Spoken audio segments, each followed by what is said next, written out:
Hola amigos, muy buenos días. Soy el pastor Joel Castañeda de la Iglesia Cristiana Península Viva en la zona centro de Acapulco, en México. Hoy día prevalece la idea de que cuando nos convertimos al cristianismo empieza una vida feliz y dichosa. Una vida en donde ya no hay sufrimiento, no hay dolor, todo es dicha, prosperidad y abundancia. Pero cuando leemos el Evangelio nos damos cuenta que para los discípulos del Señor Jesucristo esto no fue exactamente así. Vamos a leer en Marcos capítulo 13, una primera parte del versículo 1 al versículo 13, y vamos a enterarnos de algo que Jesús está viviendo con sus discípulos. Dice Marcos 13, versículo 1, al salir Jesús del templo, uno de sus discípulos le dijo: Maestro, mira qué piedras y qué edificios. Jesús le contestó: ¿ves estos grandes edificios? Pues no va a quedar de ellos ni una sola piedra sobre otra, todo será destruido. Fíjense que Herodes el Grande, 20 años antes de Cristo, inició la reconstrucción del templo de Jerusalén, y dicen los historiadores que usó piedras enormes blancas, que era mármol, y usó oro para reconstruir el templo. Entonces realmente era un edificio muy bonito. Cuando Jesús va con sus discípulos, los discípulos les gana la tentación y dicen: mira maestro, qué edificios tan bonitos. Sí, porque eran de cantera, de mármol, bañados en oro. Y Jesús dice: bueno, ustedes ven esto, pues resulta que no va a quedar piedra sobre piedra. Claro, agarra de sorpresa a los discípulos, se admiran, dice: lo acaban de reconstruir, ¿cómo que otra vez será destruido? Y dice el versículo 3, luego se fueron al monte de los olivos que está enfrente al templo. Jesús se sentó, Pedro, Juan y Santiago y Andrés le preguntaron aparte cuándo iba a ocurrir esto y cuál sería la señal de que todo esto estaría para llegar a su término. Jesús le contestó: tengan cuidado que nadie los engañe, porque vendrán muchos haciéndose pasar por mí, dirán yo soy, y engañarán a mucha gente. Cuando ustedes tengan noticias de que hay guerras aquí y allá, no se asusten, así tiene que ocurrir, sin embargo, aún no será el fin. Porque una nación peleará contra otra y un país hará guerra contra otro, y habrá terremotos en muchos lugares y habrá hambres. Eso apenas será el comienzo de dolores. Y cuídense ustedes mismos, porque los entregarán a las autoridades y los golpearán en las sinagogas, los harán comparecer ante gobernadores y reyes por causa mía. Así podrán dar testimonio de mí delante de ellos. Pues antes del fin el evangelio tiene que anunciarse a todas las naciones. Y no se preocupen ustedes por lo que hayan de decir cuando los entreguen a las autoridades. En esos momentos digan lo que Dios les dé a decir, porque no serán ustedes los que le hablen, sino el Espíritu Santo. Los hermanos entregarán a la muerte a sus hermanos y los padres a los hijos, y los hijos se volverán contra sus padres y los matarán.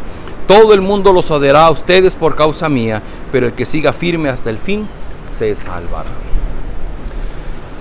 Este capítulo se le llega a nombrar el pequeño Apocalipsis. Es un anticipo de lo que después se narra en el Apocalipsis. Pero Jesús está hablando, cuando menos aquí, de tres grandes eventos. Número uno, el evento de la destrucción del templo, que efectivamente sucedió en el año 70 con el general Tito, que después llegó a ser gobernador de Roma, y él destruye el templo de Jerusalén. Número dos, Jesús está hablando de las señales que van a estar alrededor de la destrucción del templo. Y número tres, Jesús está hablando de lo que sucederá hacia el final de los tiempos.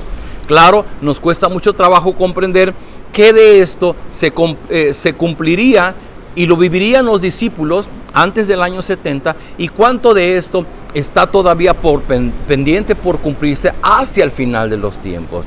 Queridos amigos, en el punto central de esto es porque Jesucristo vino a establecer su reino. Pero su reino no es en esta situación como estamos, en donde sobreabunda el pecado y la maldad en el hombre. Y el Señor Jesucristo habló de establecer su reino sobre la tierra. Y en ese establecimiento de su reino, que todavía está por llegar, o que está llegando en nuestros tiempos a través de la predicación del Evangelio, el reino de Dios no lo vivimos a plenitud. Apocalipsis nos habla de un tiempo en el que no habrá dolor, en el que no habrá lágrimas, en el que viviremos disfrutando de la presencia de Dios. Y lo que yo mencionaba hace un ratito de que los cristianos cuando nos convertimos, cuando las personas nos convertimos a la fe cristiana, queremos vivir esa comodidad y esa prosperidad y esa felicidad que está anunciada para el Apocalipsis, para después del Apocalipsis, en la vida celestial futura. Pero en este tiempo, el vivir como discípulos de Jesucristo nos lleva a vivir y a padecer como el Señor mismo sufrió. Él vino y el evangelio y su reino no fue aceptado por los judíos, por los líderes judíos, ni por el imperio romano, y por eso lo mataron. Y obviamente, si el Señor Jesucristo sufrió por establecer su reino, también nosotros, los que seguimos a Jesús, vamos a sufrir junto con Él. Y entonces Jesús hace importantes advertencias, y una de ellas es que les dice: miren que nadie los engañe, porque vendrán muchos haciéndose pasar por mí y dirán yo soy, y engañará a mucha gente.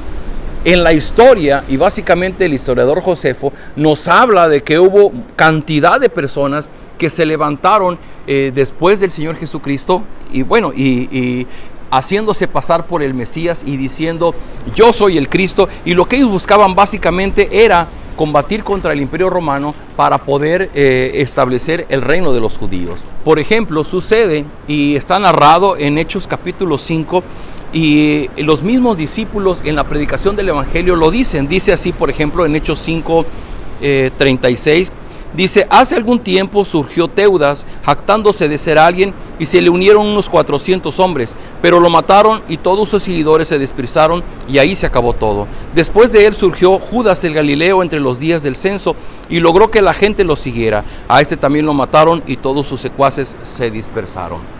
Y la historia dice que después se levantó uno allá por el año 130, una persona llamado Bar Kokhba, y él realmente logró levantar una cantidad importante de personas, y él se proclamó como el Mesías, y muchas personas lo siguieron, porque Bar Kokhba, él sí quería rebelarse contra el imperio romano y ser una nación libre. Y el Señor Jesús está diciendo: tengan mucho cuidado que nadie los engañe, porque se van a levantar otros Mesías que sí van a buscar cumplir las expectativas que ustedes tienen. Y es lo que sucede hoy día, que hoy día muchas personas son engañadas porque se levantan maestros y predicadores que predican lo que la gente quiere oír. Y la gente quiere oír de abundancia y prosperidad, y allá van. Y la gente quiere oír de sanidad, y allá van. Y la gente quiere oír de seguridad y comodidad, y allá van. El falso Cristo es aquel que habla de aquello que tú quieres oír. Pero el verdadero seguidor de Cristo es aquel que sabe que los tiempos difíciles están por llegar. Dice: cuando ustedes tengan noticias de que hay guerras aquí y allá, no se asusten. Aún no es el fin. Peleará una nación contra otra y un país contra otro, pero apenas es el comienzo de dolores. Dice la parte difícil, versículo 9: cuídense ustedes mismos, porque los entregarán a las autoridades y los golpearán en las sinagogas. Los harán comparecer ante gobernadores y reyes por causa mía. Así podrán dar testimonio de mí delante de ellos. Yo te pregunto, amigo, amiga, si hoy día al compartirte el evangelio alguna persona te dijera: mira, pues tú debes de creer en Cristo y entregarle tu vida, pero en poco tiempo tú vas a ser perseguido, vas a ser castigado, te van a meter a la cárcel, te van a levantar juicio. Y yo creo que muchos de nosotros, incluyéndome yo, difícilmente aceptaríamos ser seguidores de Cristo. El Señor Jesucristo le está advirtiendo a sus discípulos que vendrán tiempos muy difíciles. Pero una promesa que hay del Señor Jesucristo es que dice: cuando te lleven ante las autoridades, no te preocupes, porque el propósito de que lleven ante las autoridades es que tú des testimonio de mí. Y no siquiera te preocupes de lo que vas a decir, porque en ese momento el Espíritu Santo te va a revelar lo que tú tendrás que decir. Termino con el último versículo que dice, versículo 13: todo el mundo los odiará a ustedes por causa mía. ¿Sabes lo que significa esto? ¿Tú estás consciente que es posible que el resto de las personas que no son cristianos van inclusive a odiarte por causa de Cristo? Y dice Jesús: pero el que siga firme hasta el fin se salvará. Dice en la versión 60: mas el que persevere hasta el fin, este será salvo.